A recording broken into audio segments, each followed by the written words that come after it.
Vamos aqui começar. Warm-up.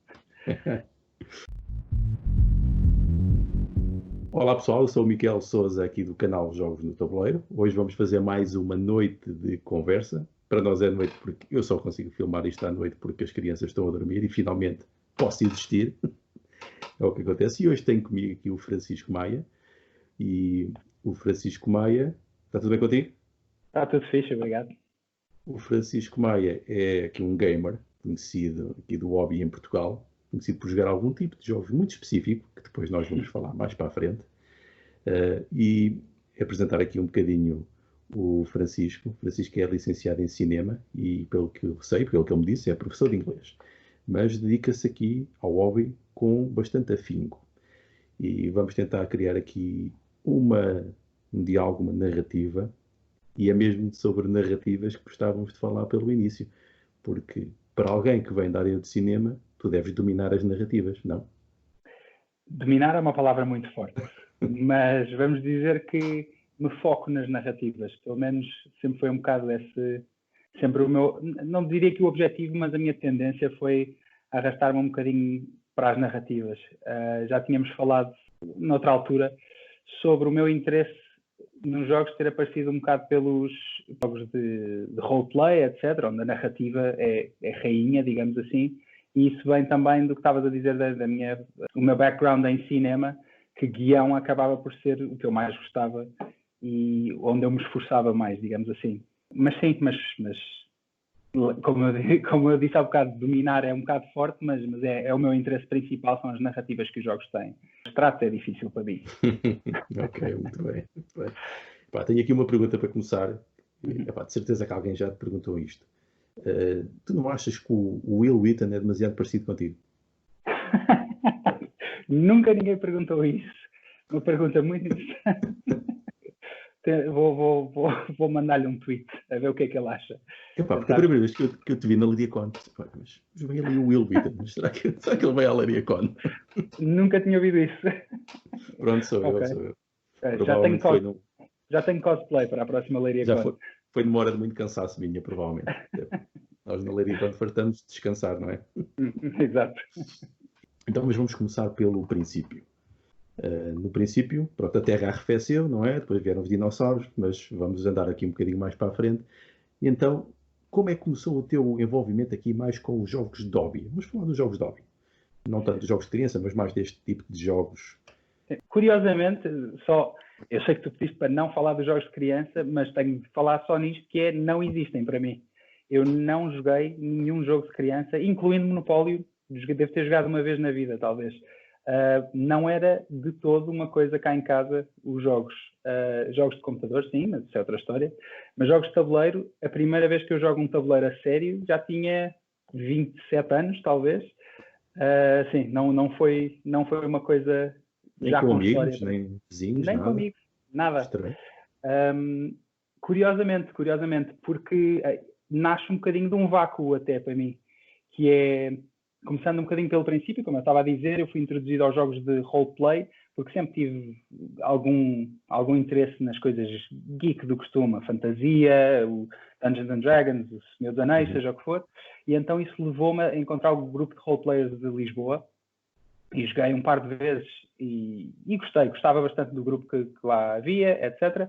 Mas às tantas, e eu não sabia disto na altura, faltava-me qualquer coisa. E é um bocado o aspecto sandbox das narrativas do roleplay, para mim, precisa de estrutura.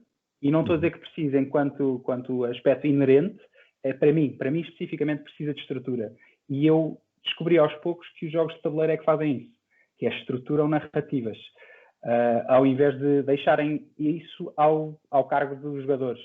Porque no roleplay o jogador é que estrutura a narrativa, no jogo de tabuleiro, o tabuleiro estrutura uma narrativa que tu constróis basicamente a seguir. E comecei a jogar, eu penso que o jogo que me despoltou assim bastante o interesse nos jogos foi o Secret Hitler, que é para ver quão recente isto é. Pois, é recente. É bem recente. Sim. Foi um PNP do Secret Hitler. Eu não tinha certeza se já tinha jogado alguma coisa a sério ou não na altura. Mas foi o Secret Hitler, comecei a perceber que existia qualquer coisa para além como é que se chama? O Snakes and Ladders e o Monopoly, etc. Exatamente. E então Exato. E comecei a investigar e, curiosamente, normalmente no hobby falamos muito de gateways e de que jogos é que são apropriados para gateway, que é uma ideia que eu acho que não devia existir, ou pelo menos não devia existir o espartilho da expressão gateway, porque o meu jogo de entrada em jogos estruturados, ou seja, não sociais, foi o Scythe.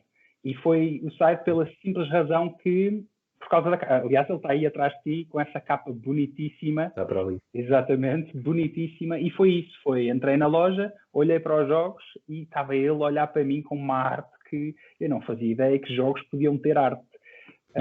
Então comprei, consegui convencer uma data de suckers a jogar comigo e pronto, e apaixonei-me completamente pela ideia do jogo de tabuleiro. Começámos a conversa por narrativas e o Scythe está completamente atolhado de narrativa, é o que eu acho. Aliás, o jogo começou primeiro por ter uma arte gráfica e uma pseudo-narrativa e depois é que se construiu o sistema em torno disso. E curiosamente, é do Jakub Kozalski, e que é um polaco, se não me engano, não sei se é russo, se é polaco, mas que, curiosamente, todas as imagens dele estabelecem narrativa, que é uma coisa que eu adoro. E eu acho que o jogo faz muito isso. Tu mexes os bonecos que não acho que seja, voltando um bocadinho atrás, eu acho que não é muito típico de jogos secos, euros, não que o site seja muito seco, mas euros não transmitem para mim tanta narrativa como qualquer outro, como por exemplo um Ameritrash ou um jogo económico, mas esse compensa com essa parte da arte, com a parte dos recursos, com a parte dos recursos realísticos e não sei mais o quê. E eu sentia, quando estava a arrastar os meus bonequinhos para a frente da batalha, sinto um bocadinho essa emoção do que o Ameritrash traz muito, que é vai acontecer aqui qualquer coisa, eu não sei o que é que vai acontecer, mas vai acontecer qualquer coisa. Eu acho que foi isso que me prendeu bastante aos jogos. A partir daí foi começar uma escadinha pequenina, e já que vamos falar de jogos pesados, foi curioso que foi cada vez mais pesado. Os jogos leves são interessantes e só os comecei a redescobrir agora, desde que os abandonei depois de iniciar a minha subida nessa escada do peso, mas para mim, quanto mais pesado, normalmente melhor. Isso prende-se com uma coisa que eu acho que é muito importante, que é essas discussões que tu falaste dos gateways, né? Os jogos de entrada. Isto até parece que nós temos todos o mesmo perfil e o mesmo gosto. Pois, exato. Por exemplo, para mim, se me tivessem dado, eu acho que já disse isto milhares de vezes, se me tivessem dado um gateway típico para a entrada, eu jamais tinha entrado no hobby. Jamais. A minha vantagem é que entrei pelo Magic the Gathering, em que joguei já a nível de competição, ou seja, já tinha um peso enorme. Pois, exato. E daí entrei para o Catan a jogar com jogadores de Magic, que jogavam de uma forma muito pesada. Curioso, sim. Uma forma muito pesada. Aquilo não era nada simpático, era mesmo pesadão, uma forma como se jogava. E a minha entrada foi assim, não foi por um jogo leve de entrada, que isso não me demonstrava interesse nenhum. E pronto, ainda hoje jogo, mas é mesmo para tentar jogar com outras pessoas, não como um prazer pessoal que tenho. Então, supostamente fizeste esse percurso, então, e destes jogos ditos, esses primeiros que tu jogaste, não entraste propriamente muito nos ditos Eurogames? Ou passaste rapidamente para coisas mais pesadas? Eu tive alguns Eurogames, ainda tive. Curiosamente, eu comprei o Agrícola há coisa de 6 meses atrás e deve ter sido, e é uma coisa estranha, porque Agrícola normalmente se vais comprar, se gostas de jogos pesados, se gostas de Eurogames, etc., o Agrícola é ali um nome da casa, digamos assim.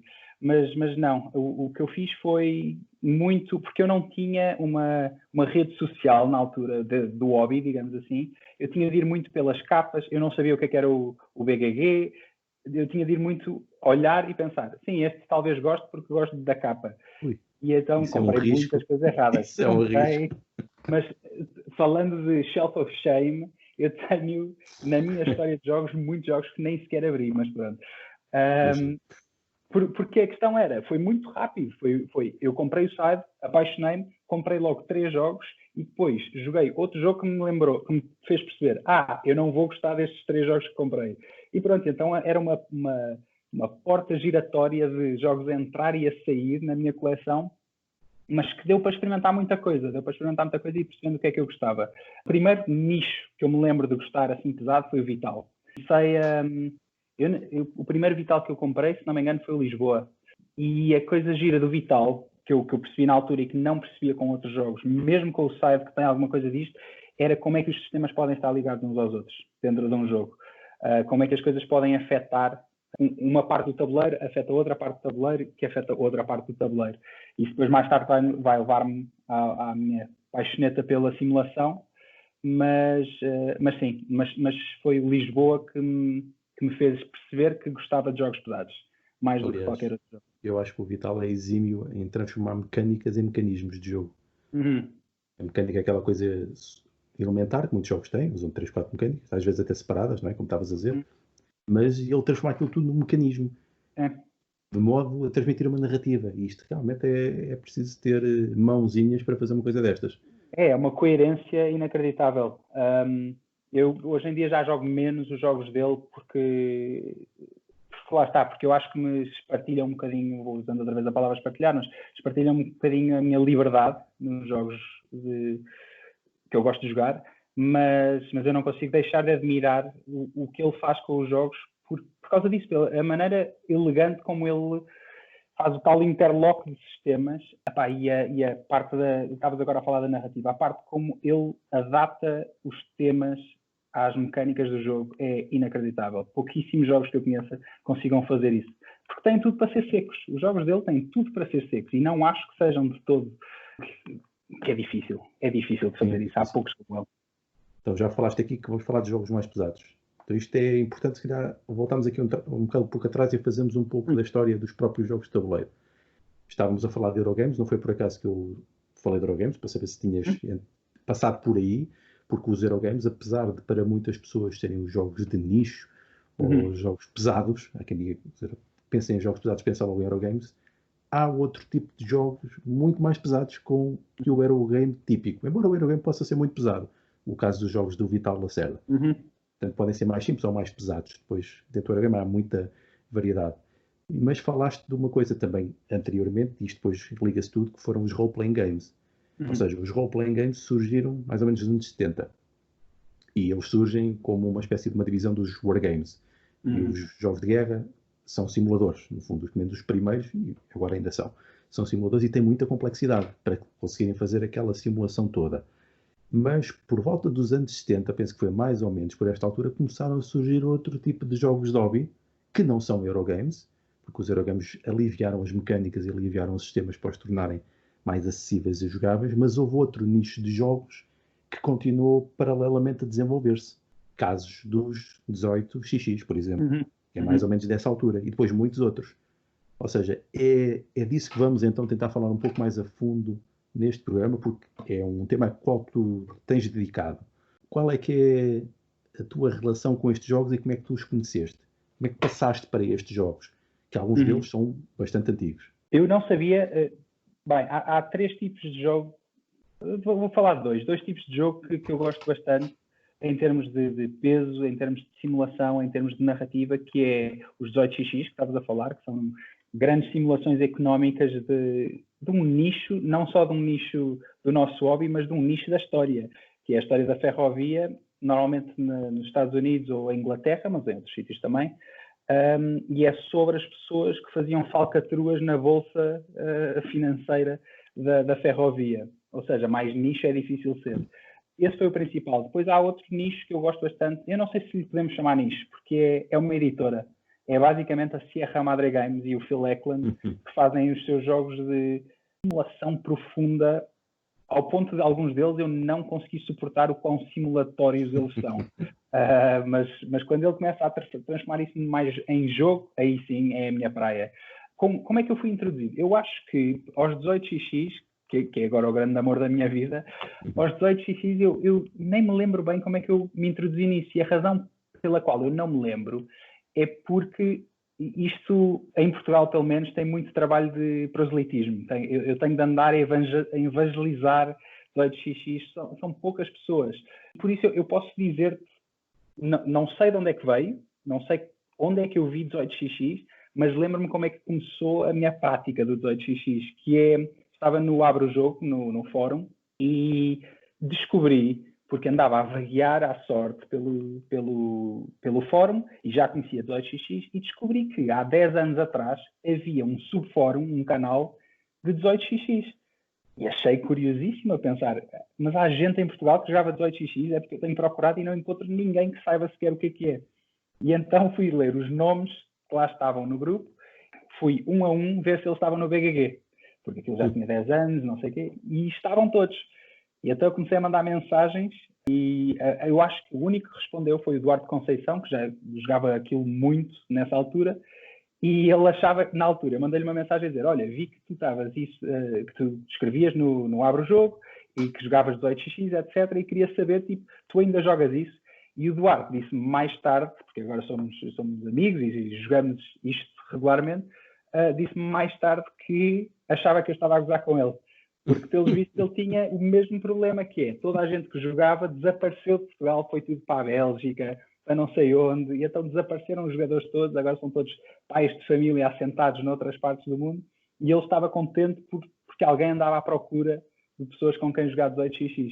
Reunimos-nos, começámos a jogar um jogo aqui ou ali, com mais uma ou outra pessoa, e agora já começa a haver um grupo assim mais coeso que gosta de 18xx. Porque isto é uma paixão. Eu acho que quando alguém joga este jogo, ou isto se torna um tipo de jogo com o qual a pessoa passa bem sem ele, e é tipo, se eu nunca mais jogar 18xx, tudo bem. Ou se torna um tipo de jogo em que a pessoa diz, se eu não jogar mais o resto dos jogos que não sejam 18xx, tudo bem.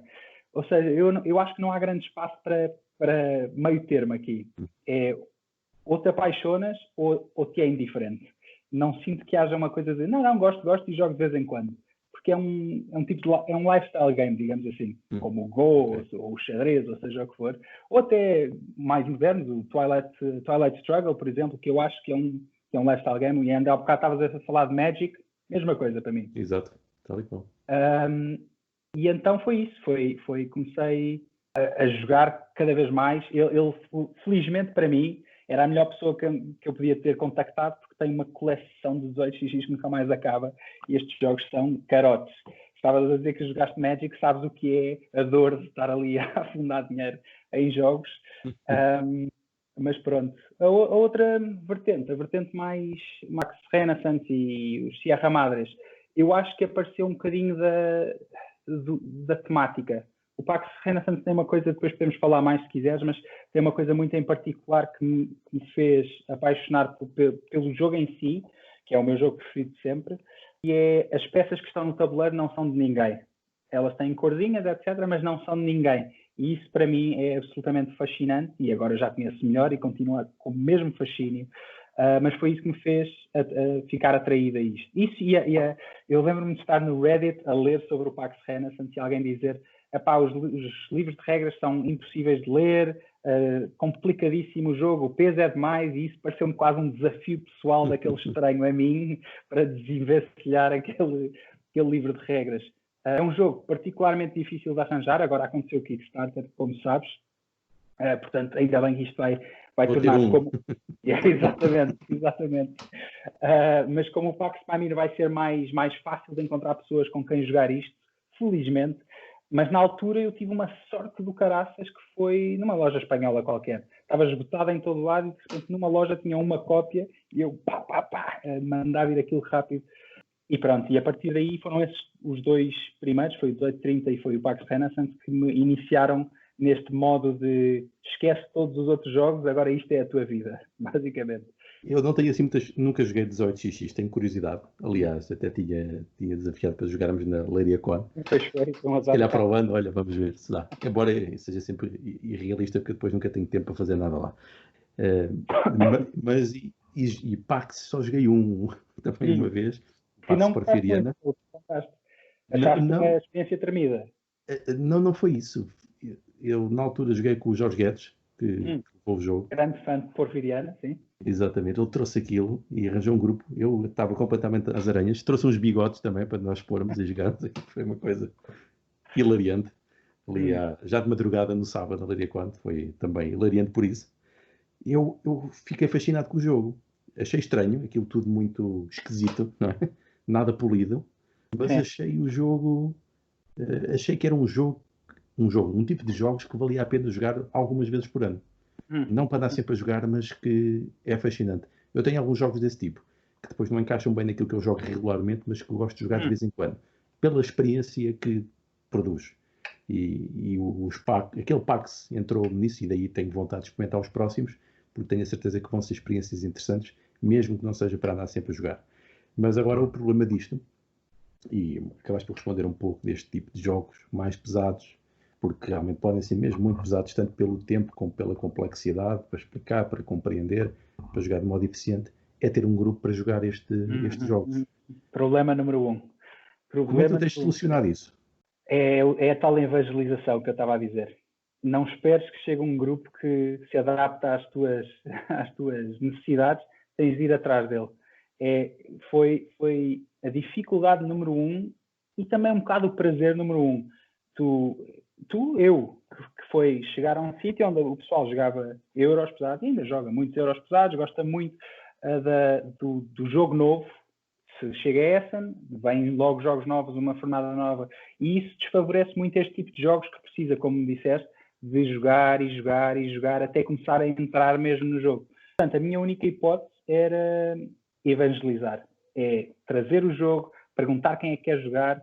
Se não consigo ter um grupo fixo, então é um grupo maleável, um grupo flexível. Este gajo já jogou comigo, pergunto-lhe se quer jogar. Este nunca jogou, mas tem interesse, então vem e entra. Ensinar muitas vezes o jogo, principalmente 18xx. Como sabes, esta LadyCon que não aconteceu, eu tinha dois planos. O primeiro era fazer a tal palestra sobre 18xx, sobre o que é, sobre como é que se joga, etc. E o outro era ficar com mesas abertas para 18xx. Só para quem quisesse experimentar, para quem tivesse curiosidade, seja o que for, não tem tempo para 4 horas, então é 1 hora. Eu explico os primeiros 3 ou 4 passos de 18xx e pronto. Portanto, há muito trabalho disso. O que é estranho falar em trabalho, assim, quando estás no teu hobby de prazer, mas é preciso e é bom. Há coisa deve ter sido há 4 meses, qualquer coisa assim. Eu lembro-me que tivemos no nosso grupo, no nosso encontro semanal, 2 grupos a jogar 18xx. Eram 9 pessoas. Exato. E eu tive de tirar uma fotografia porque 9 pessoas a uma quarta-feira a jogar 18xx. E isto é porque eu fui chamando e depois das 5 pessoas que eu contactei, houve um deles que ficou com a mesma paixão que eu e então esse contacta mais 5. Okay. E aos poucos isto vai tornando-se uma cena. Também ajuda que está a ganhar popularidade o nicho. Não posso fingir que isto é tudo trabalho meu, é o trabalho de muita gente que está a fazer a mesma coisa. Sim, mas concordo contigo que isso é o problema número 1 dos jogos pesados e mais do que eu, pessoal que joga Wargames deve ter este problema a sério.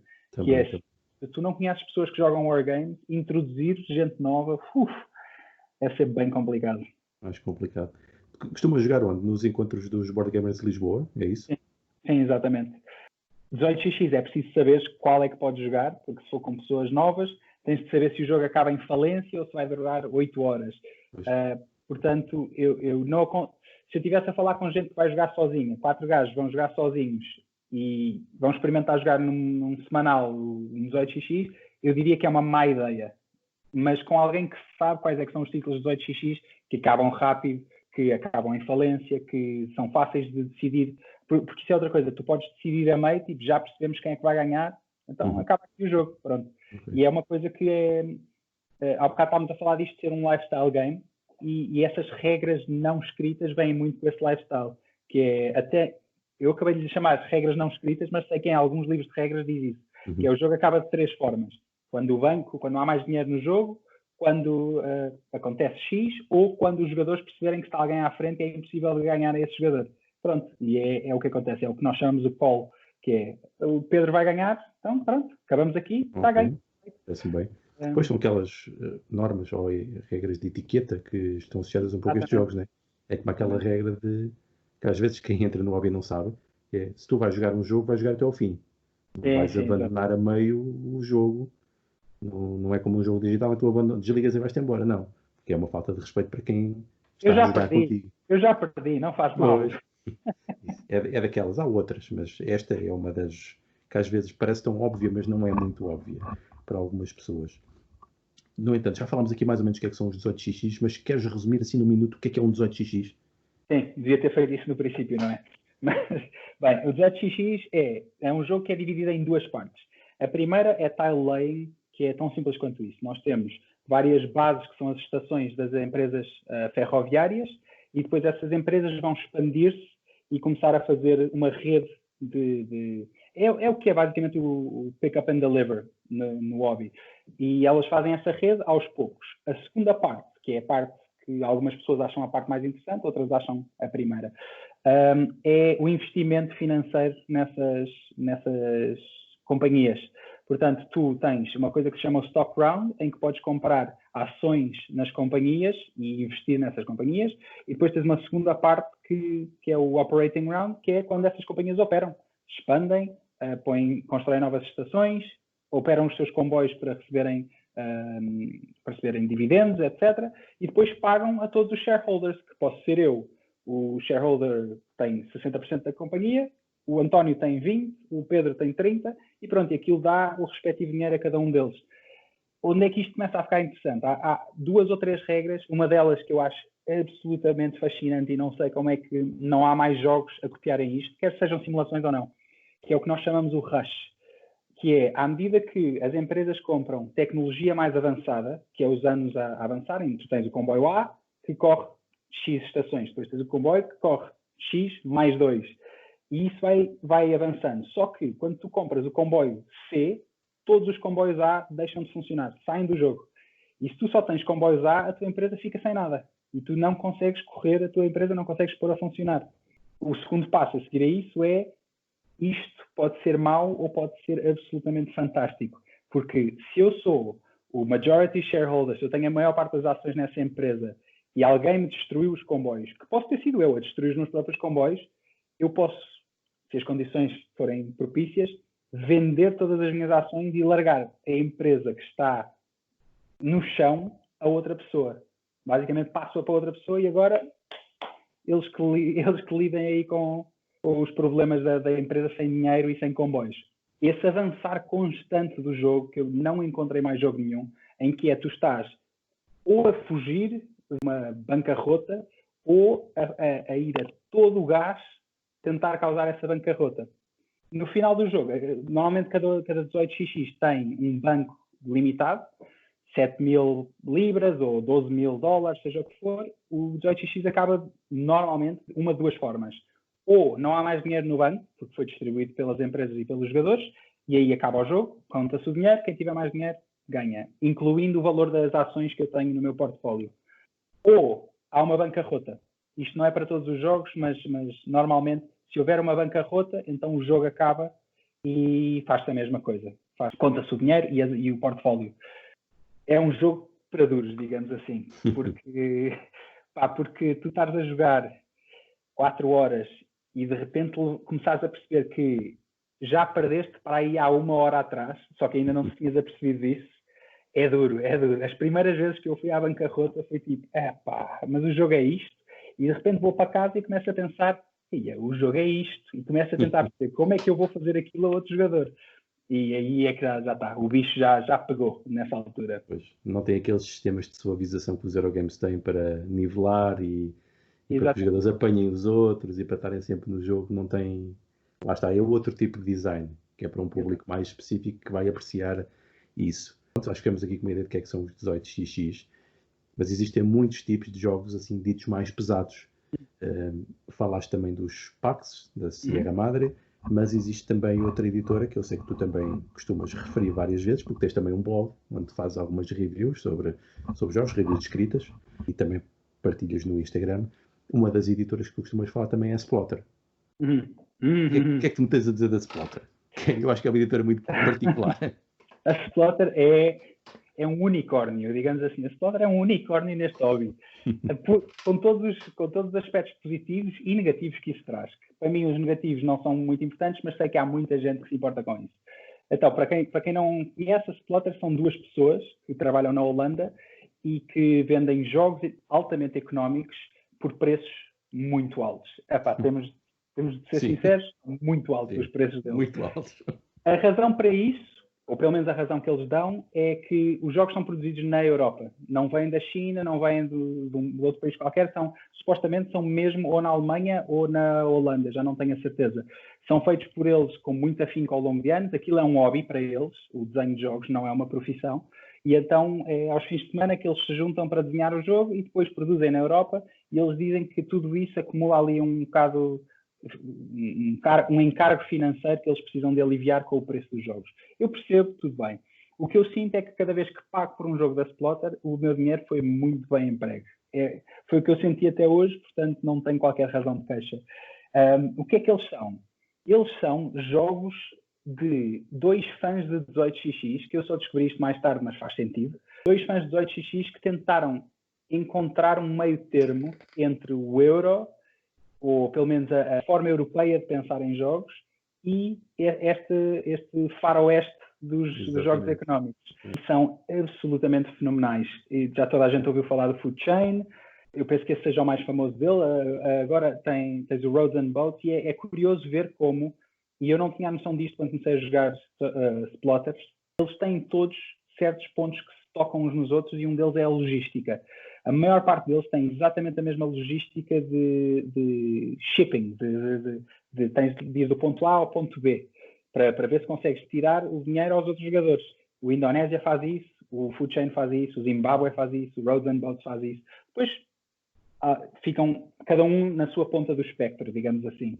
São jogos absolutamente fenomenais. Aliás, o Indonésia é capaz de ser, definitivamente, um dos meus jogos preferidos de sempre. O Zimbábue é a mesma coisa. É uma grande vergonha, só joguei do Splotter o Buzz. Foi o único.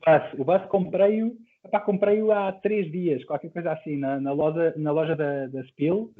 E ainda não consegui jogar, porquê? Porque é para 3 jogadores. Pois. Eu tenho aí também o Roads and Boats, tenho também o Food Chain e a expansão, mas ainda não consegui.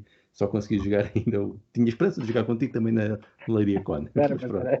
Vai ter que ficar para o ano.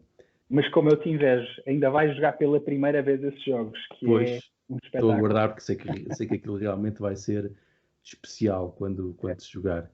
Estes jogos, no fundo, são híbridos. É aquilo que também disseste também. Olha, eu diria que é um pouco como o site, em que é um híbrido ali entre Euro e Ameritrash. Este será provavelmente um híbrido entre Euro e jogos de simulação, os ditos mais pesados.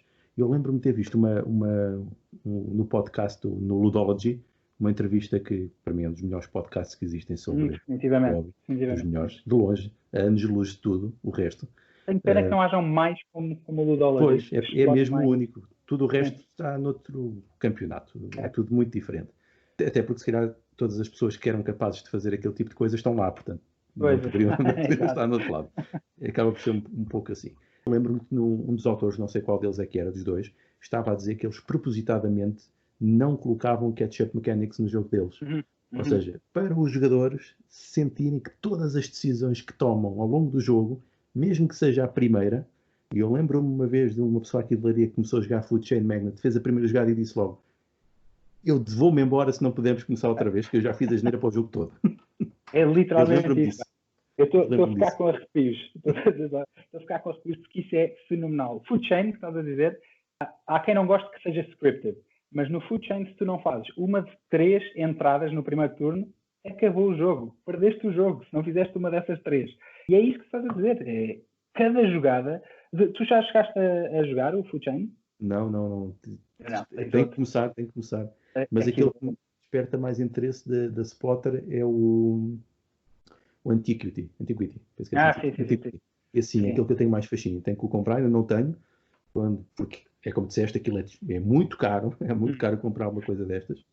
Mas assim que tiver, eu quero, porque aquilo faz uma simulação territorial muito interessante também, pelo que eu estive a ver. O Antiquity, eu devo dizer que o Antiquity é dos grandes 5 da Splotter, deve ser o que está mais baixo na minha cotação, mas é porque é o mais euro, é o que eu acho. Eu sinto que ele tem exatamente a mesma coisa, que é skill. Quem joga melhor ganha aquilo, sem dúvida. Mas ao mesmo tempo é muito multiplayer solitário. Estás a fazer a tua cena e só um dos deuses é que te permite, ou um dos santos, que são santos, é que te permite entrar pelo jogo dos outros adentro.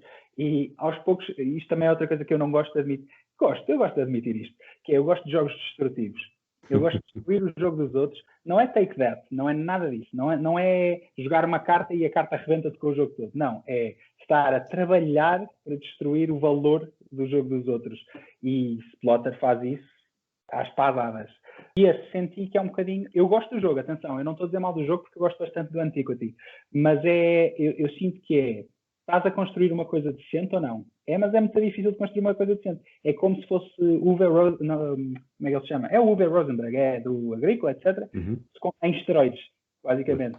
É isso mesmo. Todos os turnos estão-te a cascar, e tu ou estás à frente da onda ou és engolido pelo tsunami, basicamente. Mas é fascinante. Se conseguires, aconselho a jogar assim. Assim que puder, é um daqueles que tem que vir para a minha ludoteca, até porque, pelo que eu estive a ver, apesar de eu não ter jogado muito estes jogos, vejo muitas reviews antes de comprar e de entrar, e sei claramente que são jogos que eu vou gostar, e parece-me que estes elementos e as mecânicas e os mecanismos que a Splotter usa nos jogos, apesar daquilo não serem simulações, tem coisas absurdas, como por exemplo o buzz é parar o tempo, aquilo não é nada, não é? Embora seja hilariante no jogo. No entanto, eles têm outras mecânicas que são simulações muito interessantes de aspectos da realidade, que para o meu caso me dá muito jeito para aplicar em serious games e em jogos de simulação. Portanto, é uma lacuna que eu vou ter que compensar no futuro, assim que puder, assim que conseguir arranjar o público-alvo.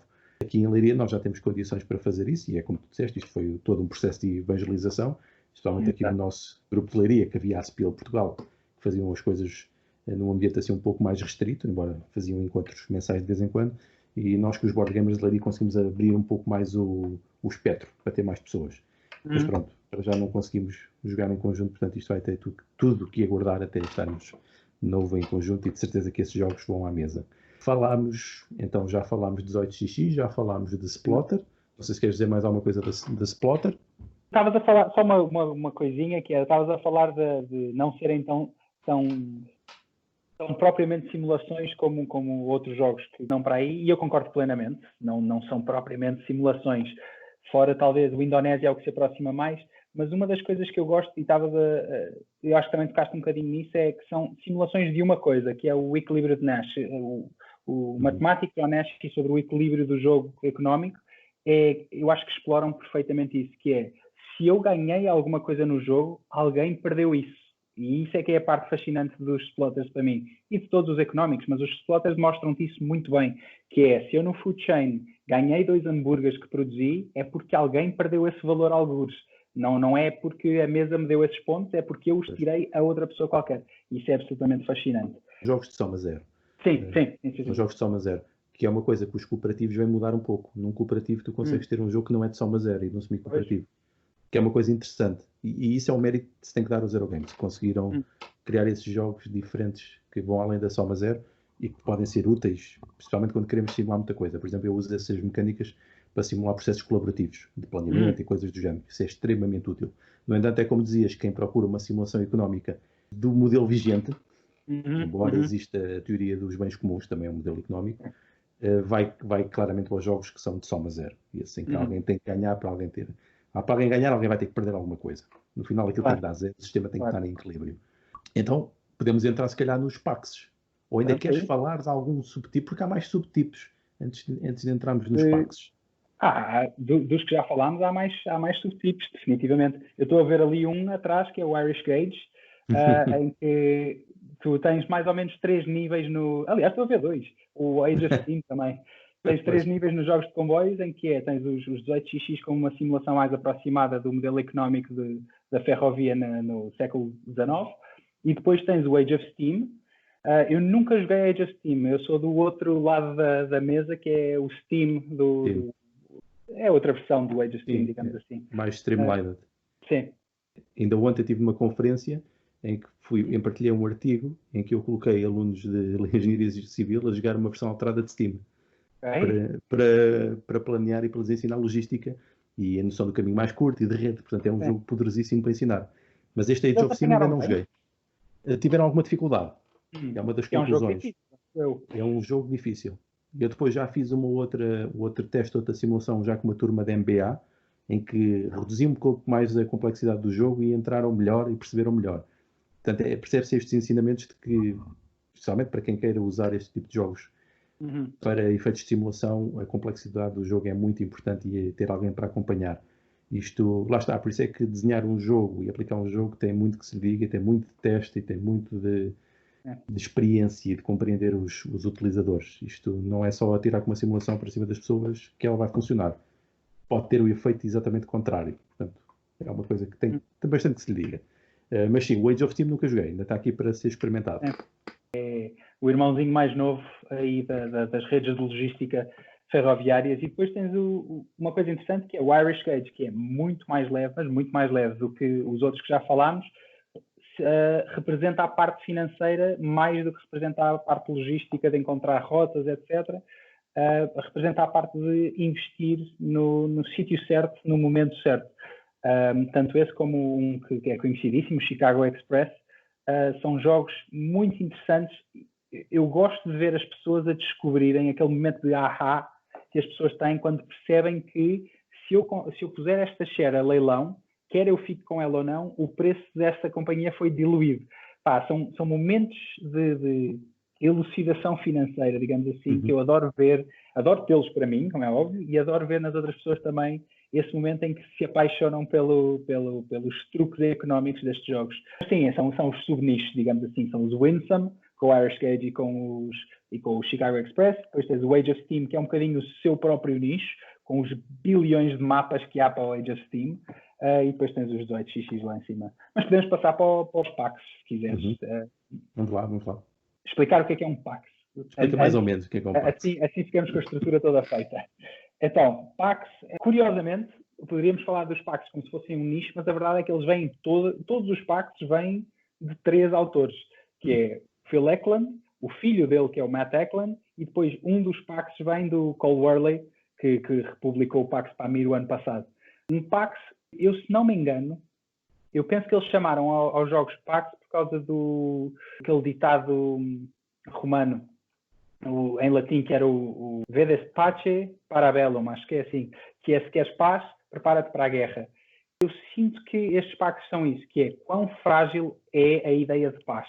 Principalmente se estiveres a falar numa timeline ampla, quão frágil é a paz, ou o que é que significa paz nessa altura, porque esse equilíbrio não vem porque as pessoas são todas amigas.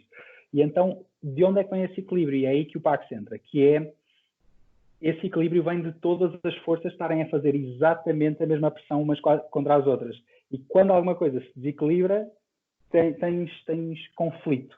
Tens o Pax Renaissance, que é sobre e aqui é onde entramos na parte política, mas pode-se perfeitamente ver isto de uma forma apolítica, que é a tese do Phil Eklund de como os mercadores terem financiado o progresso humano durante o Renascimento. Controverso, para dizer o mínimo, mas eu percebo o que é que ele está a tentar dizer. E então como é que isto se traduz num jogo? Tu és um mercador, tu pagas a cavaleiros para estarem aqui ou ali, mas quem pagar mais é quem consegue mexer esses cavaleiros. Portanto, tudo o que se passa no mapa, desde que tu tenhas a tua influência no sítio certo, podes dominar essa zona ou outra pessoa pode dominar em vez de ti. Depende se jogas a carta certa e tens o dinheiro suficiente para isso, no sítio certo, à hora certa. Depois tens outras variantes disto, que é o Porfiriana. Já agora, só para dar uma ideia de qual é que foi a cronologia da coisa, o Phil Eklund tinha uns jogos chamados Lords, que é a série dos Lords, que é Lords of Sierra Madre, Lords of Spanish Main e Lords of The Renaissance, Lords of the Renaissance, que Lords of the Renaissance ficou o Pax Renaissance, Lords of Sierra Madre, Pax Porfiriana, Spanish Main há de vir daqui a 2 ou 3 anos, ele já está a falar disso, mas é outra coisa. E depois o Cole Wehrle fez o Pax Pamir baseado no Pax Porfiriana. O Pamir é sobre o conflito Inglaterra, o Reino Unido, Rússia e os afegãos durante o século XIX, e depois o Pax Porfiriana é sobre a guerra dos Zapatas e do Porfírio Dias no México no início do século XX. Todos eles funcionam da mesma maneira, que é quem é que tem dinheiro para controlar o estado de jogo. E isto é uma coisa que podemos falar daqui um bocado que eu acho fascinante, que é o estado de jogo ser ditado não pelas ações, não são os jogadores em conjunto que ditam o estado de jogo, é um jogador que domina o estado de jogo. E os outros todos ou estão acima dele ou estão abaixo dele, basicamente. Ou estão a ser dominados por esse jogador ou dominam esse jogador logo a seguir. Começando pelo Pax Porfiriana, já que já falaste sobre ele, se calhar é mais interessante, estavas a falar de ser estranho e usaste uma palavra que eu gostei bastante de ouvir, embora eu seja completamente contra essa palavra neste caso, que é, disseste, a falta de polimento. E que eu acho que o jogo é muito polido, mas que parece completamente inacabado quem está a jogar pela primeira vez. Pareceu-me caótico, parece uma confusão. O sítio para colocar os tokens numa carta estava num sítio, no outro estava mais ao lado, depois umas coisas tinham sublinhados, os títulos, as imagens estavam no outro lado, aquilo foi uma baralhação para mim, tenho que admitir. O design gráfico, vou admitir que podia ser melhor, e eles agora começam a aprender algumas regras, mas o caos é puro. Aquele caos é puro, que é... Sim, eu adorei isso, aquilo podia mudar, aquilo mudava tudo rapidamente. E é tal coisa que é, tu tens um turbilhão, tens um tsunami e depois tens um gajo que tem uma prancha de surf que está à frente do tsunami enquanto estamos todos a tentar nadar na onda, e é basicamente isso, que é quem controlar esse caos ganha o jogo. E para controlar esse caos precisas de 6, 7, 8 turnos e tens de estar a planear. O jogo não funciona muito bem com 2 jogadores, pela simples razão de que, ao cá estávamos a falar do equilíbrio de Nash, pela simples razão de que o jogo, como quase todos os jogos económicos, usa os jogadores como forma de equilíbrio, em vez de ter um equilíbrio próprio, que já tinhas falado sobre a estrutura de suporte dos euros, que tem ali de catch-up mechanisms, de uma coisa estruturada. Os económicos não têm, as simulações não têm. Portanto, esse equilíbrio cai nos jogadores, cai nos ombros dos jogadores. O Pax Porfiriano é a mesma coisa, que é, tu tens um caos absoluto de saiu esta carta e agora eu uso esta carta, e agora saiu esta carta e eu uso esta carta, não sei o quê. Mas se tu ficares com as cartas na mão para começar a combinar a jogada certa no momento certo, aquilo é absolutamente fascinante. Uma das coisas que eu mais gosto e mais odeio no jogo ao mesmo tempo é a capacidade que tu tens de criar uma depressão económica para toda a gente ficar à rasca. Só que se tu tiveres nas mãos a coisa certa para jogar durante essa depressão económica, é uma jogada fantástica, que é, agora vamos todos lixar, eu também, mas eu a seguir tenho aqui a minha rede de segurança que posso usar. O Pax Renaissance trabalha ao contrário, trabalha de um ponto estável em que toda a gente está no mesmo patamar, e depois, à medida que as coisas vão ficando mais desequilibradas, porque está toda a gente a jogar, chega a um ponto caótico, normalmente é a um turno do fim. Tu sentes, isto está a estalar tudo, e eu não sei o que fazer em relação a isto. E isso é bastante temático, que é, aquilo tinha, se pensarmos na revolução da cultura humana como um salto e não como uma progressão pequena, então faz sentido que tu sintas um stress, uma tensão crescente até ao ponto de ruptura em que o jogo acaba porque chegaste a esse salto, ou chegaste ao momento em que a humanidade daria esse salto na simulação. Porque supostamente aquilo passa-se à queda de Constantinopla, ao renascimento em Itália e há o cisma no Ocidente entre a separação do catolicismo e do protestantismo, não é? Pelo que se acontecer, sim, pode acontecer isto tudo. Perfeitamente, ter um Estado papal que se transforma em muçulmano, e então tens um Vaticano muçulmano, digamos assim, podes ter Portugal a nunca ter descoberto a Índia, porque Castela anexou Portugal, podes ter rainhas a casar com czares ortodoxos, seja o que for, e é uma história, uma pseudo-história, um what if muito interessante. Constantinopla está sempre lá, porque é um ponto forte do jogo, então tem sempre que ter alguma parte da história revolva à volta de Constantinopla, mas é fascinante nisso. E ao bocado estávamos a falar de narrativas, podemos agora tocar nisso outra vez, porque eu acho que os pactos são o ideal para falar sobre narrativas. Se a narrativa económica dos 18xx e dos jogos económicos é um bocadinho abstrata, tu sentes uma história, sentes que existem personagens, sentes que existe agência, sentes que existem objetivos, mas acaba por ser dinheiro, acaba por ser a história de como é que se fez dinheiro. Nos packs não é bem assim, é uma história de impérios, é uma história de vários agentes em fricção uns com os outros até ao tal ponto de ruptura que eu estava a falar. E o mais fenomenal disso é a tal coisa, que é o perceber, e se Portugal tivesse conquistado a Inglaterra, ou se Portugal tivesse sido protestante, e começas a ver no mapa as coisas a acontecer e a ver uma maré de protestantes. O Martinho Lutero inventa a Bíblia e de repente converte-se tudo ao protestantismo. Transforma-se nessa tal pseudo-história quase cinematográfica que é absolutamente fascinante em cima da simulação. E depois tens o Pamir. Eu sou grande fã de todos os packs. O Pamir, o novo Pamir, eu acho que é um dos jogos mais geniais alguma vez feito, mas afastou um bocadinho a minha ideia do que é um PAX, digamos assim. Porque isto sou eu a ser pedante completamente, porque aquilo é um PAX, ponto final. Mas acrescentou algumas mecânicas, como estavas a falar, as mecânicas de catch-up, que eu sinto que são descabidas naquele jogo. Eu sinto que não fazem sentido naquele jogo.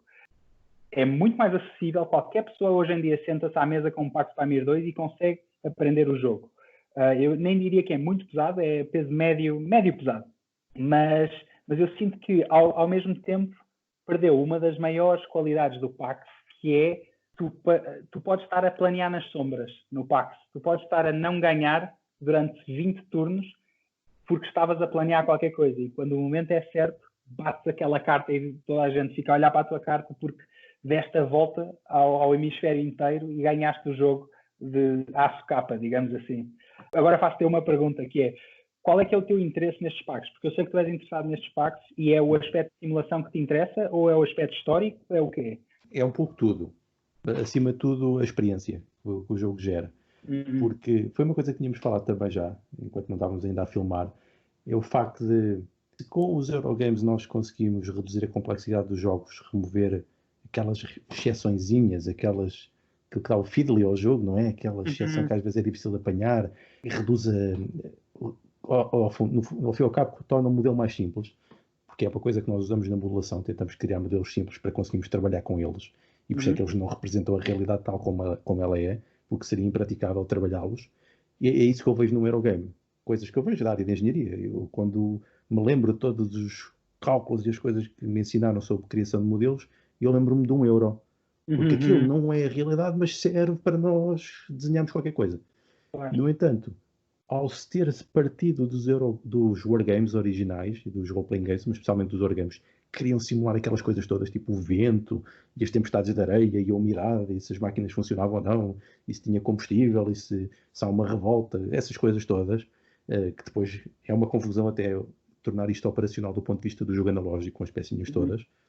Dá-me a ideia que depois, partindo dos Eurogames que já têm mecânicas estabelecidas, estão a surgir ou ser reinventados, e isto parece-me que está a acontecer nos PAXs, os jogos de simulação que vão aproveitar algumas das mecânicas instituídas dos Eurogames para conseguir gerar novas narrativas e novos jogos temáticos. E por isso é que há tantos PAX. Saiu também o PAX Transhumanity, não é? Há pouco tempo. E dá-me a ideia que vão continuar a sair muitos. Aqui em diante de um novo género que vai buscar o bom dos dois mundos. Isto, ter uma simulação, conseguir gerar uma narrativa e de facilmente nos transportar para o círculo mágico, que é esse conceito onde os jogos nos cativam, e de usar as mecânicas dos Eurogames. Por isso é que estes packs, tal como os Splotters, me fascinam um pouco porque conseguem usar estas mecânicas que eu consigo compreender e consigo analisar de uma forma sistemática para uma coisa que era mais caótica, que era a simulação quase artesanal, que era dos jogos mais antigos. Não sei se isto faz sentido. Sim, não, faz completo sentido. Curiosamente, os próprios criadores dos packs referem isso, que era, se tu fosses jogar os Lords, a série Lords que eu estava a dizer que inspirou os packs, do mesmo autor, eram simulações puras, eram simulações de wargame quase, em que tu tinhas todas as coisinhas e tinhas muita sorte, porque eu acho que a sorte também, neste lado mais bélico das simulações, acho que faz grande parte. Os wargames quase todos têm dados, se não têm dados, têm cartas, e acho que faz parte, porque como é que tu simulas o mundo? Exato, a imprevisibilidade do mundo. Tem de ter um elemento de sorte. E os pactos começam a ir buscar, e curiosamente, eu não sei se o timeline bate certo ou não, o Phil Eklund mudou-se dos Estados Unidos para a Alemanha, para casar com uma física, uma matemática, acho eu, norueguesa, e eu acho que foi nessa altura que ele começou a adaptar a série Lords à série Pax, que foi isso, que foi ele encontrar nesta simulação absoluta como é que eu a estruturo de forma a que isto seja um jogo e não seja só uma simulação de computador que vai correndo e as pessoas vão com ela. Ele ainda tem alguns jogos assim, eu sinto que o Bios Origins, que é a outra série dele, funciona muito assim, que é, tu tens de entrar naquilo não como um jogo, que é quem é que vai ganhar este jogo, mas ver que história é que este jogo vai contar. E é para isso que o jogo serve, não é para testar capacidades ou skill de ninguém, é mesmo só para ver que história é que o jogo vai contar. E os packs não, os packs vão buscar essa parte interessante que estavas a dizer das regrinhas, etc., e transformam isto num jogo. Há outra coisa que eu não sei se alguma vez te ouvi falar sobre isto, mas certamente há de ser qualquer coisa que já has de ter comentado, que é sobre o gameplay emergente, que eu sinto que as simulações fazem muito melhor do que qualquer outro jogo, em que tu, ao contrário de qualquer outro tipo de jogo, seja Euro ou Ameritrash, não é o tabuleiro que está a ditar o jogo, são os jogadores. São os jogadores que estão a decidir que jogo é que está a ser jogado. Porque num Euro, bom ou mau, tanto faz, a ideia é, tu sentas e ok, quem é que vai fazer melhor o que o tabuleiro lhe está a dizer para fazer? Quem é que vai ser mais eficiente a fazer isto? Quem é que vai fazer as jogadas certas no momento certo? E eu sinto que com os jogos económicos e com os packs principalmente, é um bocadinho, se tu me perguntares, ok, mas quem é que ganha um pack? Sei lá, ganha quem se adaptar melhor à maneira como os outros estão a jogar. Porque se os outros estiverem a fazer muito dinheiro ali, então eu tenho de impedir isso de acontecer. Não existe uma regra. Eu gosto muito, por exemplo, de Brass. Brass eu acho que é o híbrido perfeito de jogos económicos e euros. É um dos meus jogos preferidos.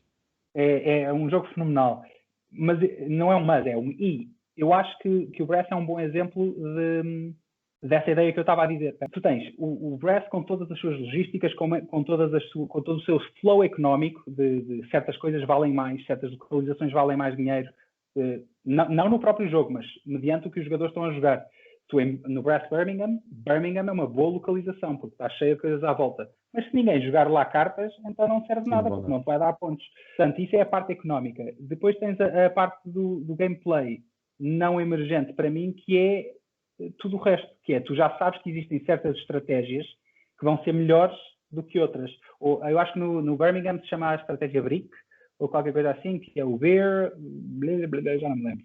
Mas, e porquê? Porque tem a tal estrutura dos euros que tu estavas a dizer, que limita gameplay emergente, mas ao mesmo tempo cria uma rede de segurança e de estrutura em que ninguém fica de fora. Eu acho que ninguém fica totalmente de fora de um jogo de Pax, pode perder completamente, mas nunca sente, tipo, a meio do jogo, ok, já não vale a pena estar a jogar. Não.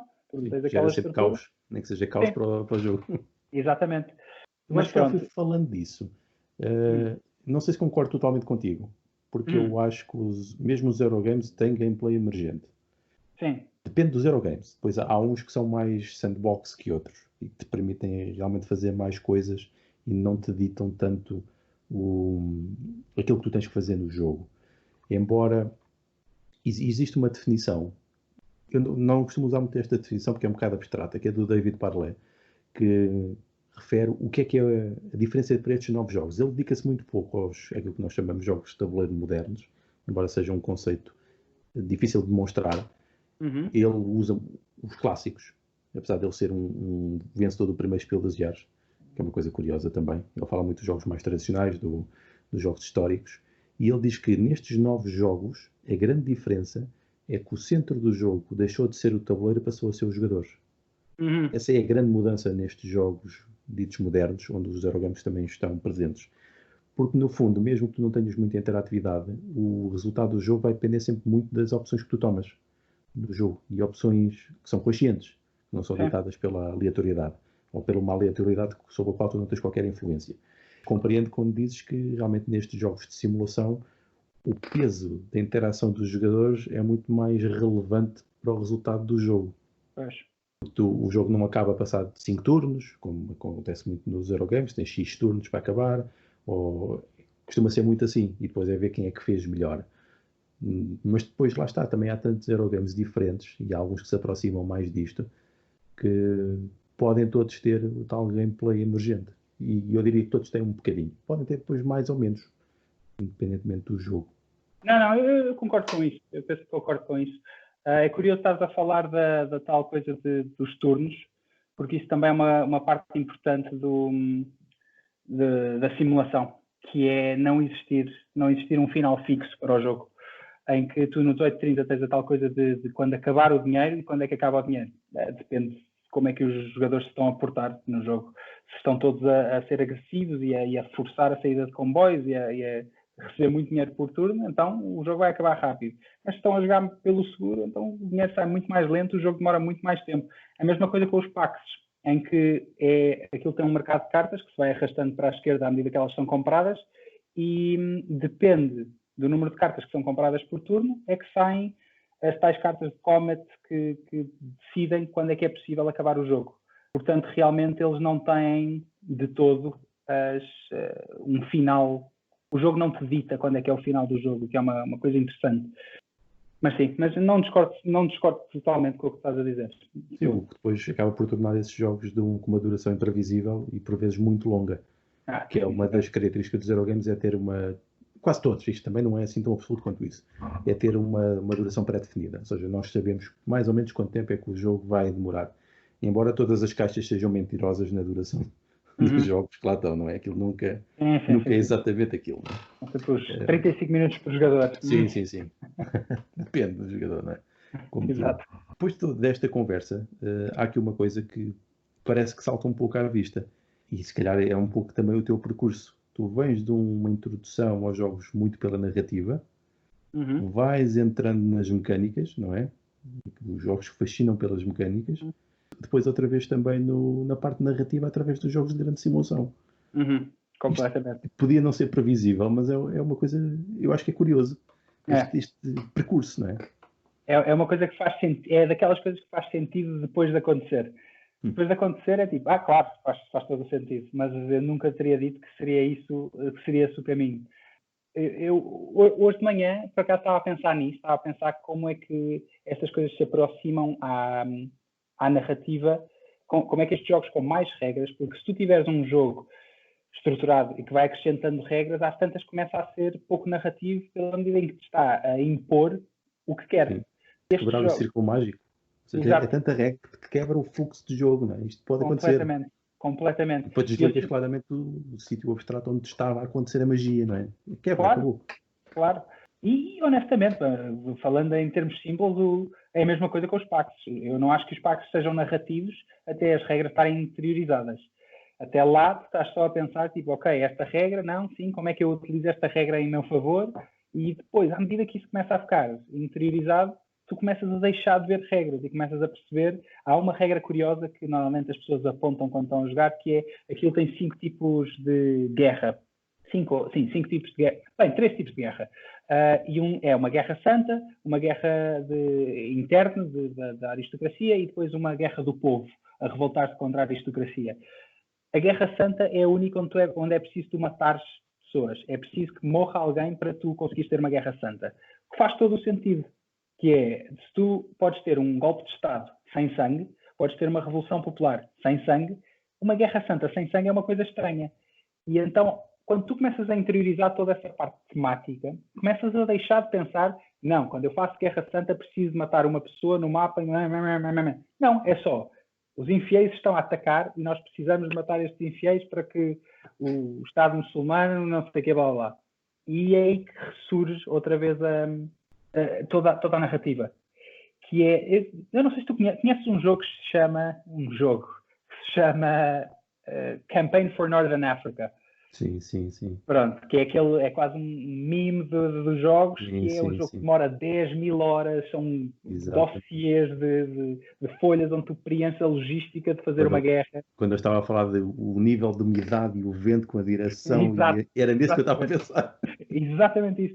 Se não me engano, agora posso estar enganado, nunca joguei o jogo, mas que é a regra do spaghetti, que é tu, quando estás a trabalhar com os italianos nesse jogo, tens de contar com água suficiente para que eles possam cozer o spaghetti nas trincheiras, o que é inacreditável. Mas a verdade é que esse jogo é, para quase todos os efeitos, realidade. E é, se eu tiver num jogo de contar quantos parafusos é que eu preciso para arranjar um tanque, que diferença é que isso tem de eu contar quantos parafusos é que eu preciso para arranjar um tanque? Não tenho nenhuma. Portanto, quanto mais tu tens uma simulação, mais se aproxima de uma realidade que depois tem a narrativa que a realidade tem. É o que eu sinto. Que é, tu estavas a falar da simplificação dos modelos e tu, quando jogas um jogo que é jogo, sentes essa simplificação. Estás a jogar uma simplificação, portanto estás a ter uma narrativa simplificada, sem qualquer tipo de aspecto pejorativo na ideia, na palavra simplificado. Estás a jogar um modelo simplificado da realidade. À medida que isso se aproxima da simulação, em que a realidade está muito mais representada nessa simulação, eu sinto que as narrativas começam a emerger outra vez e começa a ser o tal what if, o tal de Não. Eles faziam isto que não faziam nada. Os gajos de 18, 30, está bem, faziam umas trafelices, mas não faziam todas as trafelices que há no jogo. Mas é bom imaginar que seria possível. E seria, porque não há muita coisa neste jogo que seja impossível na realidade. A mesma coisa com os pactos, era a tal coisa que eu estava a dizer, e se Portugal conquistasse Castela. Mas sim, e então eu acho que se tocam. Basta pensar, se calhar, eu não sei até que ponto é que tu estás inteirado dos jogos de roleplay, mas se tu fores ver o livro de regras de um Dungeons and Dragons da quinta edição, tem mais regras do que qualquer jogo que nós tenhamos. Quanto peso é que um animal pode carregar se estiver à chuva? E é mais ou menos isso que é. Isso traz uma capacidade narrativa gigantíssima, que é que problemas é que isso causa e como é que eu os vou resolver. Por isso é que eu acho que a aproximação dos roleplays e dos jogos em termos narrativos é quase assim uma polo ou qualquer coisa assim, que é, à medida que vai ganhando regras, afastam e depois começam a voltar a juntar-se quando essas regras passam para a simulação, o que é bastante interessante. Outra coisa que, eu não sei se te interessa entrar por esta vertente, mas eu acho que é curioso, que é a razão pela qual eu nunca entrei muito nos Eurogames e a razão pela qual eu me afastei, se calhar, e afasto hoje em dia um bocadinho dos Eurogames, é que eu sinto que são mecânicos, são muito mecânicos. Mesmo tendo narrativa, como já falámos do Vital, eu sinto que são muito mecânicos na sua maneira de pensar. Que eu aprecio isso, gosto de intelecto nos meus jogos, mas ao mesmo tempo, aliás, porque eu até já disse que não sou grande fã da Ameritrash, pela simples razão que é, ok, eu lanço uns dados e vejo se ganho ou não. Hoje em dia eu sei que não é assim tão simples. Não é assim. Não é assim de todo. Mas foi curioso que eu joguei, eu penso que há um ano e meio, não, mais 2 anos, aquele muito grande, como é que se chama? O Kingdom Death Monster. Okay. E que é o mais Ameritrash possível. Tu lanças dados para ver se a tua equipa inteira sobrevive ou não. E isso é que é mesmo assim, que é batalhas, depois chegas à aldeia, lanças dados, o teu morreu. E pronto, morreu para sempre e não podes voltar a jogar com isso. Isso cria uma emoção fascinante. Mas fascinante. O storytelling nesse jogo é melhor do que qualquer jogo que eu tenha jogado, seja ele qual for. Pela simples razão de que tu lanças um dado, estás a jogar cooperativamente, lanças um dado e toda a tua equipa está debruçada sobre a mesa a tentar perceber o que é que acontece. Eu sinto que não é não tão forte quanto isso, mas que estas simulações me dão um bocadinho a mesma coisa, que é a tal coisa há bocado tínhamos falado do Pax Porfiriana, e para saber se vai bater uma depressão ou não, uma depressão económica. E então tu estás à espera para perceber, não pode sair esta carta, se sair esta carta, e sai essa carta, e a mesa entra em rebuliço a tentar perceber como é que se vão safar todos de uma depressão económica, e tu ficas a pensar, não é exatamente este o sentimento antes de uma depressão económica? Quando tu vês as coisas a assimilar e de repente bate e entra tudo em pânico, tudo mãos à cabeça. Aí é essa emoção que eu gosto e que me faltava a mim. Eu não estou a dizer que não há outras pessoas que não possam ter essa emoção nos euros, nos jogos mais estruturados, etc. Mas para mim faltava-me um bocadinho essa emoção de largar o intelectual e deixar-me ir um bocadinho com a parte narrativa mais emocional, digamos assim. Aliás, isso é tudo sobre as experiências. Por isso é que eu acho que aqueles debates de temas ou mecânicas não fazem muito sentido, porque são as experiências que nós queremos dos jogos. E a mim acontece, por exemplo, em algumas alturas gostar de uns jogos mais a tender para o Ameritrash e outros a tender mais para o Euro e outros mais para as simulações, agora que também estou a dar uns passos nesse sentido. Por exemplo, já disse isto também várias vezes, eu gosto de jogar de vez em quando, durante o ano, o Game of Thrones The Board Game. Porquê? Porque aquilo gera uma narrativa brutal da história, para quem gosta daquele contexto, e nós nunca sabemos quando é que vamos ser traídos literalmente na nossa cara com outra riça. Fenomenal. Isso é uma experiência brutal. Como outras, como por exemplo, o outro que eu refiro bastante é o Arquipélago, não é? Em que estamos a tentar manter ali aquelas colónias, ninguém tem recursos para contribuir, até aquilo apertar, mas afinal já tens e tal. Então gera situações muito ridículas, não é? E hilariantes. Mas pronto, lá está. Depois também gosto de um braço Birmingham, que é um dos meus jogos preferidos, onde estamos ali realmente a tentar otimizar o nosso modelo e tentar aproveitar a oportunidade quando ela surge da interação com os outros jogadores, ou esperar que eles não nos rebentem com o sistema todo também. Exato. Ou então, como gosto também de um Troyes, que é um dos meus jogos dos euros preferidos, em que tem dados e estamos ali a gerir os dados e usar os dados dos outros e comprar e tal, aquela coisa toda. Ou então, como gosto mais do multiplayer solitaire, em que o fascínio que me dá naquele momento é aquilo que eu consegui construir, no sentido de realização por aquilo que eu consegui criar, porque criei algo. Nós temos a sensação que criamos. Acho que vais gostar muito do Roads and Boats. Roads and Boats é 4 horas de criação e chega a com um império fenomenal. Só que depois podem lá roubar tudo, não é? Sim, isso. Mas sabes que é uma coisa muito interessante, que é o jogo é multiplayer solitaire só se as pessoas quiserem. Pois. Porque pode estar tudo no seu canto a construir, a não ser que queiram aventurar-se para o canto do adversário. Há poucos jogos que eu sinto que têm esse espectro completamente aberto de queres, não queres, não é. É muito interessante, mas sim, mas efetivamente pode ser barões ladrões aquele jogo. Outra coisa importante que eu tenho falado com algumas pessoas e tenho sentido também aqui em casa, e eu acho que se relaciona um pouco com as narrativas e com o conceito de círculo mágico, é aquele sítio para nós vamos para ter então as experiências de jogo e vamos porque somos transportados automaticamente e por isso é que os jogos funcionam, é porque nos transportam para lá, porque uma das definições de jogos é que é um ato voluntário. Quando é forçado, normalmente não corre bem e é aí que falham algumas aplicações de jogos sérios e de gamificação. Tu, quando, por exemplo, jogas, tu falaste da tua formação e eu também já disse que tu eras professor de inglês, não é? Falando disso. Mas tu só me falaste de jogos económicos.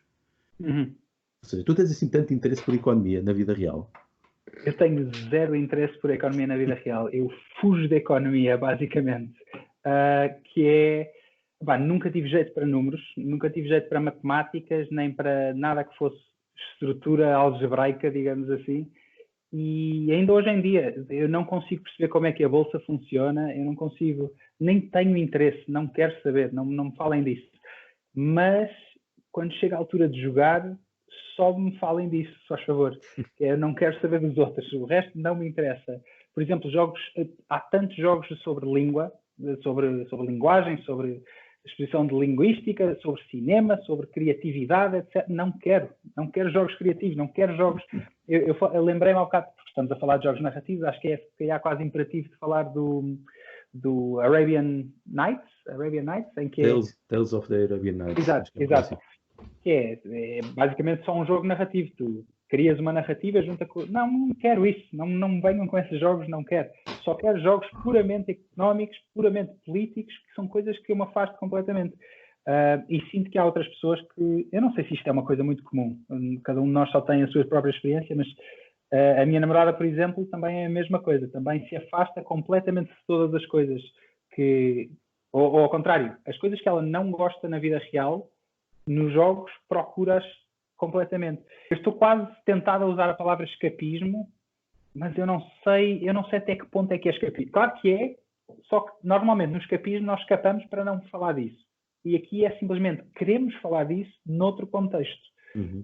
Que é curioso, principalmente na forma como tu aproximas os jogos. Tu, Micael, dos serious games, em que não é uma questão de escapar ao problema que estamos a tentar resolver, é a questão de ter uma aproximação diferenciada disso. Outra perspectiva.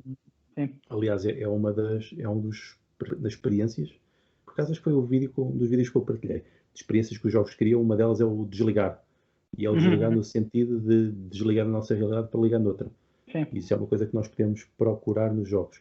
E também é curioso, isso também acontece com a minha esposa, que ela trabalha na área da psicologia, faz terapia, analisa perfis, analisa emoções e aquelas coisas todas, que é ciência, mas é uma forma muito de lidar com as emoções e com as expressões e com as relações humanas nos jogos. Só quero jogos europeus pesados. Pois. Não quero nada saber de jogos com narrativas, nem com expressividade, nada, zero. Só quero jogos daqueles. Que é uma coisa que me intriga também. Claro. Espantado, não é? Por exemplo, seria de esperar que ela pudesse gostar de um Dixit, em que há um bocado de storytelling, um bocado... Não, detesta isso. Não quero jogar nada dessas coisas. Mas é curioso que eu sinto que não... Alguém podia dizer, pois, as pessoas jogam jogos para escapar às suas hostilidades, mas eu não sinto de todo que isso seja verdade. Porque se tiveres alguém que diz, não, eu sou informático, eu trabalho com informática e gosto muito de jogos de programação, faz todo o sentido para mim. Eu estou a ver alguém a dizer isso, de gostar de jogos, de o Robo Rally, ou seja o que for, faz sentido para mim. Não sinto que todas as pessoas que estão a jogar estão a tentar afastar-se de uma certa realidade ou a reaproximar-se da realidade de outro ponto subjetivo. Mas há qualquer coisa aqui muito interessante da maneira como nós reinterpretamos realidades quando estamos a jogar os jogos. Se calhar é a narrativa controlada. Eu pessoalmente gosto, por exemplo, de muitos jogos de planeamento e de transportes e de modelos urbanos. Gosto muito disso e é aquilo com que eu lido e trabalho e tenho trabalhado. O que me parece é que estes jogos, daquilo que nós dizemos que os jogos fazem é transformam o abstrato em concreto. E ao estarem a fazer um modelo, que é sempre uma aproximação, não é? Estão a transformar uma coisa que provavelmente não é facilmente dominável por ser um conceito abstrato, mas é dominável por ser um conceito muito concreto com o qual nós podemos mexer. Ou seja, é uma arena de treino em que podemos mexer, trabalhar, e talvez seja isso que fascina as pessoas a irem para áreas onde, na realidade, não trabalhariam, porque seriam conceitos que provavelmente não dominam ou que não conseguiriam entrar neles. A ideia de controle Podem mexer. O modelo é compreensível, não é uma coisa impossível de abordar. Dá para abordar, dá para lidar com ele. Sim, é um bocado. Porque agora que disseste isso é compreensível, eu fiquei a pensar naqueles monstros de Lovecraft e o quanto a economia para mim é isso. A economia no mundo real é um bocado um monstro de Lovecraft, que tem uns tentáculos, chega a todo lado e não sei o quê, mas de repente tens um jogo que te estrutura isso numa caixa e tu tens algum controle sobre isso. Nunca tinha pensado nisso, mas é uma forma interessante de ver a coisa, de compreensão, como estavas a dizer. Agora, se calhar, para rematarmos, eu sei que tu andaste a criar umas coisas. Tu andas a desenvolver jogos. Tenho 2 jogos, eu vou dizer na calha, mas não é nada na calha, estou no princípio dos princípios. Eu comecei a desenvolver um PAX. Vamos ser sinceros, eu queria fazer um PAX que fosse para toda a gente. Qualquer pessoa pudesse pegar naquilo e jogar. E percebi que, mas preciso de mais isto, e preciso de mais isto, e preciso de mais isto, e no fim do dia tinha um PAX completamente do peso dos outros, com todas as regrinhas, etc. Curiosamente, chama-se... Não lhe vou chamar PAX, mas é sobre um acontecimento em Munster no século XVI, sobre uma cidade onde todos os protestantes anabatistas à volta da Holanda, etc., decidiu arrastar-se para dentro dessa cidade porque era aí que ia acabar o mundo. Então começou-se a arrastar toda a gente lá para dentro. E a ideia é que a demografia foi mudando lá dentro e o peso das religiões, que era 50% protestante, 50% católica, começou a ficar anabatista em vez das outras todas. Cria uma história fenomenal, isto depois tem muito mais que se lhe diga, mas era isso que eu queria explorar. Até agora, eu criei um baralho de 60 cartas para aquilo, porque ia ser um Pax completamente, e tem que ser um Pax. E eu agora estou a sentir que aquilo não devia ter cartas. Portanto, vai ter uma limpeza geral. Pus um bocadinho de lado enquanto comecei a tentar fazer um 18xx. Dizer que se fez um 18xx é meio batota. E eu vou explicar porquê. Porque o 18xx é um sistema, o que significa que a parte difícil já está desenhada. A parte fácil, não é fácil, mas a parte que vem a seguir é só os tweaks no jogo, a ver se tu consegues fazer uma coisa nova. E eu comecei a fazer um jogo de 18xx sobre Portugal. Acho que Portugal teve uma história ferroviária interessante. Comecei a tentar desenvolver um jogo sobre essa ferrovia, com uma nacionalização no final, que não é o único que terá nacionalização, mas em que basicamente a CP absorve todos os outros, a competição toda no final do jogo, a meio do jogo. É um processo difícil, vou ser sincero, são os meus primeiros 2 jogos e começar por heavy games de simulação não foi a coisa mais fácil que já fiz na vida. Mas sim. É um caminho arriscado. Nós já falámos aqui de muitas coisas, é habitual haver aqui no final um momento em que quem é aqui convidado para ter esta conversa vai falar de algum jogo que gosta mesmo muito. Eu acho que tu já foste falando dos jogos que era suposto falares agora nesta altura, mas queres pegar no jogo e referir alguma coisa? Se calhar aproveitava esta oportunidade para falar de um jogo que não consegui falar durante toda esta nossa conversa. Ok. Eu tenho aqui o jogo, espera aí. Que é este jogo. Eu não sei se estou com isto inverso ou não, mas é o Infamous Traffic, do Cole Wehrle.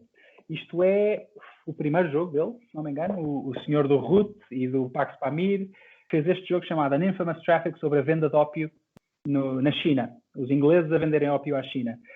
E porquê é que eu gostava de falar nisto? E se calhar tocar um bocadinho também no John Company, também dele. Porque são os únicos jogos que eu conheço que são simulações políticas. Eu não conheço outro jogo, é capaz de existir, mas eu não conheço outro jogo que seja uma simulação política, em que ele pega na simulação económica, que é subjacente a qualquer política, a economia está sempre subjacente a qualquer política, pega nisso e transforma um tabuleiro numa congregação de jogadores. Daquilo que estávamos a falar, do gameplay emergente.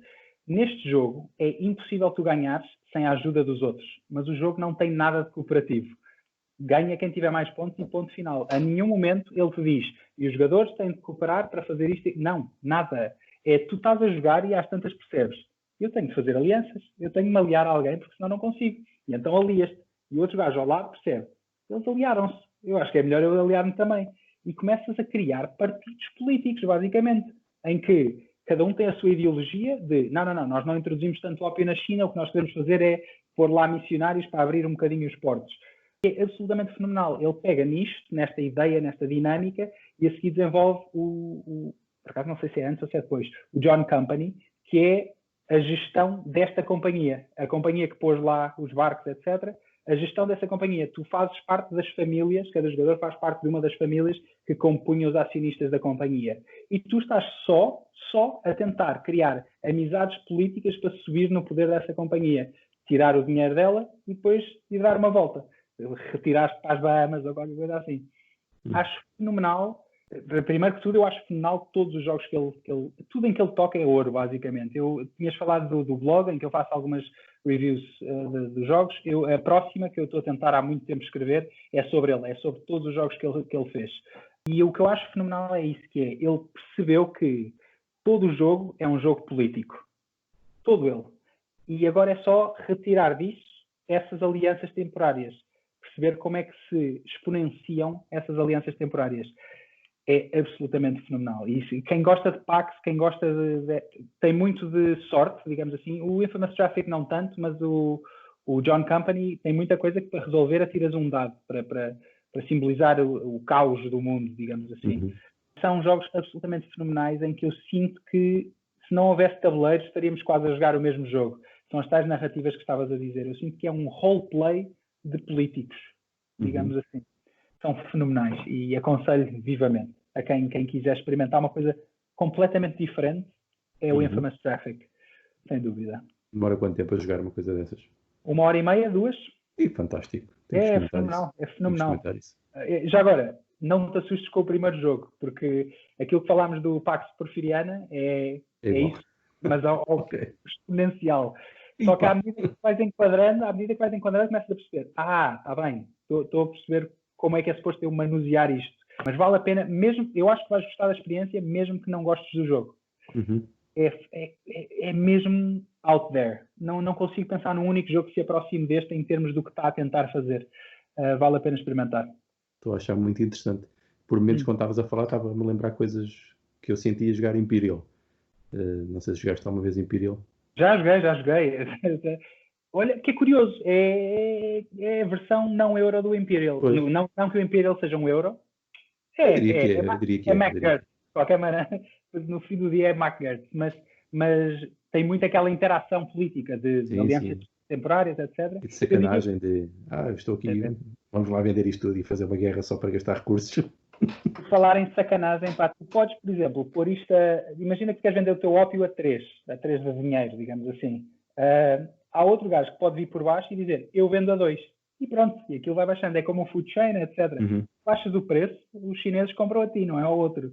Pá, isso dá aso a sacanagem pura, porque há um limite mínimo, que é 1. Okay. Se alguém está a 2 e tu pões a 1, já não há nada que o outro possa fazer em relação a isso. Isso faz-me lembrar o container. Destruímos a economia, fomos todos à falência, porque estávamos a jogar aquilo com 1 euro. Mas aquilo não é bem 1 euro. E foi uma experiência realmente interessante, porque o jogo não tem nada para nos apoiar. Se fizermos a geneira, fazemos a geneira e levamos o jogo até rebentamos com o jogo, basicamente. E eu acho isso muito interessante. Espetáculo. A falta de rede de segurança. Sim, não tem segurança nenhuma, nada. E cada jogador pode fazer o que lhe apetecer com os preços. E destrói claramente a economia. E isso aconteceu-nos no primeiro jogo. Ou seja, ficámos todos endividados fizemos empréstimos e obviamente ninguém conseguiu pagar nada até aquilo rebentar. Pronto. Ficou sem resolução o jogo. É um jogão também, um jogão, Container. Sim. Há milhares deles. Estas conversas são limitadas. Podíamos ficar aqui a noite toda. Claro que não ficamos, mas... Isto já vai longo. É a maior conversa até hoje. Era tão tarde, para ser sincero, sim. Já vamos quase com 1h30. É sinal que há muito para falar, pronto. Havia. Acho que quase que podíamos fazer quase episódios só para falar de cada jogo. Pois. Destas. Olha, eu acho que está aí um desafio. Vamos ver depois se alguém tem paciência para ver isto. Sim, exato. Eu gostei muito da conversa, foi muito interessante, é como dizes, ficou aqui imenso para dizer, isto é um mundo riquíssimo, porque estamos a falar de um subtipo de jogos que nós até lhe chamamos jogos de simulação, mas até na literatura mais académica sobre esta temática eu não encontrei nenhuma definição para os classificar, eles estão um bocado ocultos, parece que ninguém ainda pegou muito bem neles. O que é que tu achas desta definição de jogos de simulação? Achas que é correta? Eu vou ser sincero, eu gosto do nome, jogos de simulação. Eu penso que, à partida, te dizem o que é. Assusta. Eu acho que a palavra simulação assusta no hobby, como estamos agora. E não precisa assustar, mas eu sinto que muitas vezes muitas pessoas vêm jogar 18xx e não estão preparadas. Não estão preparadas para o que aquilo vai ser. É a tal falta de rede de segurança que tu estás a falar e que eu tento avisar, etc. Mas nunca há essa coisa. Sim, eu percebo, eu vou ficar para trás. Mas não é isso. Tu vais ficar 4 horas sem fazer nada. Se acontecer, claro. Eu acho que a ideia de simulação, se eu chegar a alguém que quer jogar connosco, é uma simulação económica. Isto dá um serious game de vai jogar com os rapazes grandes e não sei mais o quê. Mas eu gosto da ideia de simulação porque quem sabe o que é, percebe como é que essa palavra se aplica. Quem não sabe o que é, percebe que está a jogar qualquer coisa diferente do costume. Portanto, eu gosto dessa expressão. Acho que está adequada. Já agora, o que é que os textos académicos chamam às simulações? Tem alguma... Não tem expressão dedicada para isso? Muitos nem sequer referem, ou muitos entram como jogos americanos, na mesma? Sim. Mas com temas não fantasiosos. Sim. E tenho visto isso. E outros ignoram, mas costuma ficar um pouco dentro do tema dos jogos americanos, dentro dos wargames, mas sem componente de guerra, mais na de simulação, e anda ali um bocado num sítio nebuloso. Pois é pena, porque é todo um mundo em si próprio isto. Pois. Há muito para explorar, como é óbvio. Mas não investiguei ainda muito a fundo, eu só investiguei mais a fundo os Eurogames mesmo. Sim. Mas quem sabe no futuro. Um dia, se tivermos uma parte 2 desta conversa, acho que seria interessante falar sobre os jogos da CIA nos Estados Unidos e a forma como eles se enquadram no nosso hobby. Porque eu não sei se conheces o Volko Runka, eu se calhar não estou a dizer o nome dele bem, não sei. É um americano que fez um nicho que se chama Coin, é um nicho de wargame que se chama Coin de Counterinsurgency. São 7 ou 8 jogos de um tipo muito específico de wargame. E esse senhor desenhava jogos para... Desenhava jogos? Sim. Ele era data analyst ou qualquer coisa assim para a CIA. E então começou a desenhar jogos para eles, dos serious games de aplicação prática no trabalho, e depois decidiu, isto se calhar é um hobby fixe, se calhar é uma profissão fixe, começou a desenhar para a GMT, e agora é um dos maiores designers de wargames que aí anda. Sim, e acho que é muito engraçada essa ideia de que a CIA está num quartel qualquer, alguns em Langley, a jogar o El Chapo, a fazer exatamente o que nós fazemos, mas com consequências se calhar um bocadinho mais ampliadas do que aquelas que nós temos, não é? Sim, há notícias de que a CIA utiliza estes jogos para simulação e existem muitos jogos, mesmo no contexto de simulação, que se aproximam muito disto, dos serious games que são usados pela indústria ou até por outro tipo de atividades académicas também, que usam este tipo de coisa. E, aliás, até o próprio gênese disto que são os jogos de hobby é mesmo essa, é quando os militares libertam os jogos que eles tinham para simular. Quando isto fica disponível, alguns historiadores e entusiastas vão pegar nisto e vão começar a criar os seus jogos. A partir dos anos 50.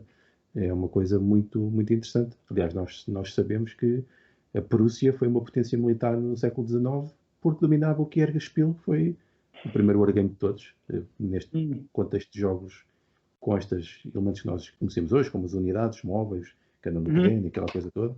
Portanto, isto é uma coisa que já está muito antiga. E, portanto, não me surpreende nada que alguém que não conhecia essa história, que alguém da CIA esteja a usar os jogos que eles usavam como simulação Completamente. para transformar numa coisa para um público que procura coisas diferenciadas do que o mercado de massas oferece. E no fundo é assim que surgem os jogos de hobby. É porque as pessoas simplesmente não queriam jogar mais jogos comuns, né? Monopólios e essas coisas, né? Queriam jogar outras coisas. Sim, completamente. Mas sim, mas é um bom tema para uma parte 2, digamos assim.